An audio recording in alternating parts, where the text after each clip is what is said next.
بابا جی سرکار کہلائے جانے والے صوفی برکت علی لدھیانوی نے نواز شریف کے حوالے سے ایسی کون سی پیشن گوئی کی تھی جو کہ سچ ثابت ہوئی؟ سابق صدر پاکستان جنرل محمد ضیاء الحق ان کے آستانے کے چکر کیوں لگایا کرتے تھے؟ اور ہاں، بابا جی نے امریکہ کی اربوں روپے کی امداد کیا کہتے ہوئے ٹھکرا دی تھی؟ تو جناب، آج ہم رائل برٹش انڈین آرمی میں میجر کی نوکری چھوڑ کر اپنی زندگی اللہ کے لیے وقف کر دینے والے ولی کامل صوفی برکت علی لدھیانوی علیہ رحمہ کی بائیوگرافی ڈیٹیل میں جاننے والے ہیں۔ آپ دیکھ رہے ہیں الیکشن باکس میں ہوں سعدیہ ظفر۔ میرے انسٹا اکاؤنٹ کا لنک آپ کو ڈسکرپشن میں مل جائے گا، اور ہاں، آپ مجھے کامنٹ سیکشن میں اپنی فیڈ بیک سے آگاہ کریں۔ میں نہ صرف آپ کے کامنٹس کو پڑھوں گی بلکہ رپلائی بھی کروں گی۔ So let's begin.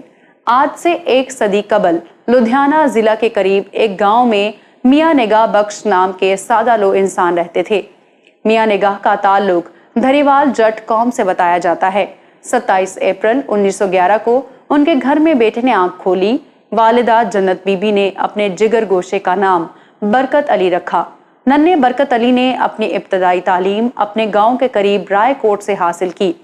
برکت علی کی شادی برکات بی بی سے اس وقت کر دی گئی جب ان کی عمر 16 برس تھی۔ چونکہ ان کے والد بزرگوار برطانوی فوج میں ملازمت کیا کرتے تھے، یہی وجہ تھی کہ اپنے والد کی خواہشات کی تکمیل کے لیے وہ 1930 میں برٹش رائل انڈین آرمی میں بھرتی ہو گئے۔ وہ تاج برطانیہ سے تنخواہ تو لے رہے تھے، لیکن شاید ان کی منزل کچھ اور تھی۔ صوفی برکت علی سہارنپور کے ایک بزرگ سید امیر الحسن سہارنپوری کے مرید اور عقیدت مند تھے۔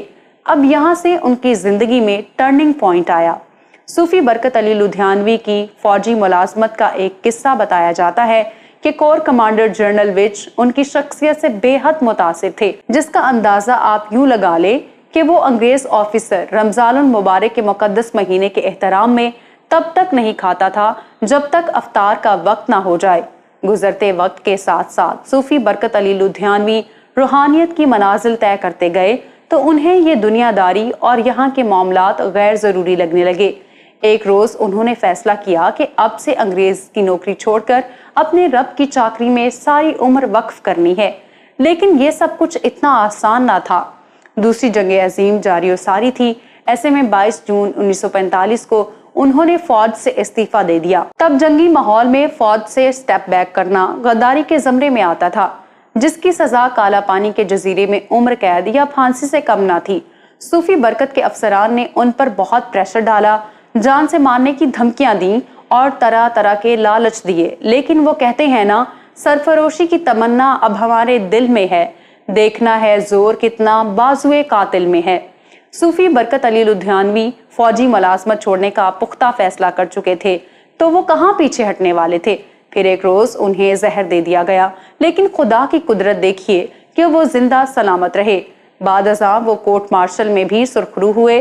صوبیدار میجر کے منصب تک ترقی کرنے والے صوفی برکت علی کی فوج کی وردی اتارنے کے بعد اگلی ملازمت اللہ اور اس کی مخلوق کی خدمت تھی۔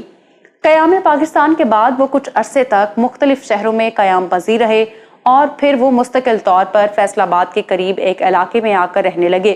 یہاں انہوں نے دارالاحسان کے نام سے آستانہ بنایا اور ذکر و اذکار میں مشغول ہو گئے۔ مسجد اور دینی مدرسے کے علاوہ انہوں نے ایک بڑا اسپتال بھی بنوایا، جہاں ہر خاص و عام کا مفت علاج ہونے لگا۔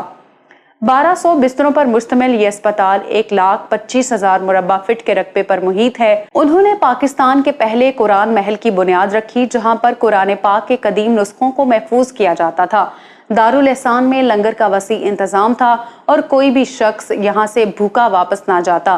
یہ ان کی تبلیغ کی برکت تھی کہ ہزاروں کی تعداد میں خانہ بدوشوں نے حضرت لدھیانوی کے ہاتھ پر اسلام قبول کیا۔ لاکھوں لوگوں کی زندگیاں بدلنے والے صوفی برکت علی لدھیانوی چاہتے تو عالی شان محل بنا کر زندگی بسر کر سکتے تھے، لیکن وہ خود جھونپڑی نما ڈیرے میں رہا کرتے تھے، جہاں بڑے بڑے رئیس، تاجر اور وزیر ان کے جھونپڑے کے باہر ڈیوٹی دیا کرتے۔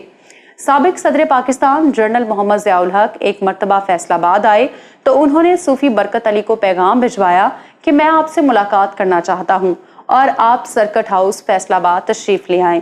تب انہوں نے کمشنر فیصل آباد کو یہ خط لکھا: بادشاہوں کے درباروں میں فقیر حاضر نہیں ہوا کرتے، اور پھر صدر ضیاء خود چل کر بابا جی کے آستانے پر ان سے ملنے آئے۔